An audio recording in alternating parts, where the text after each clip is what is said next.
আসসালামু আলাইকুম আপুরা। আজ একটি রান্না করব যা আমার পরিবারের সবার পছন্দ। কিছু গোটা মশলা দিয়ে মাংসটাকে ভেজে নিচ্ছি এবং মাংসটাকে হালকা আঁচে কিছুক্ষণ ভাজবো যাতে মাংস থেকে একটা স্মেল থাকে তা চলে যায়। তারপরে কিছু পেঁয়াজ কুচি দিয়ে নাড়াচাড়া করে কিছুক্ষণ কষিয়ে নিব পেঁয়াজটা নরম হওয়া পর্যন্ত। তারপরে এটা পেঁয়াজ আর কাঁচামরিচের পেস্ট দিয়ে দিব পরিমাণ মতন। তারপরে এটাকে আবার কিছুক্ষণ কষিয়ে নিব। আসলে মাংসটা কষানোর মধ্যেই রান্না করে ফেলতে হবে, তাই এটাকে ভালো মতন কষানো হচ্ছে। এটা হলো বাদাম বাটার সাথে আদা রসুন বাটা পেস্ট একসাথে দিয়ে আবার কিছুক্ষণ কষিয়ে নিচ্ছি।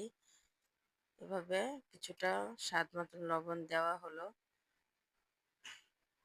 এভাবে কষিয়ে নিয়ে আমার কিছু গরম মশলা ছিল যেটা আমি নিজে তৈরি করেছি, সেই মশলাটাকে দিয়ে হালকা একটু পানি দিয়ে নাড়াচাড়া করে এটাকে একটু কষিয়ে নিব মশলাটাকে যাতে ভালো মতন কষানো হয়ে যায়।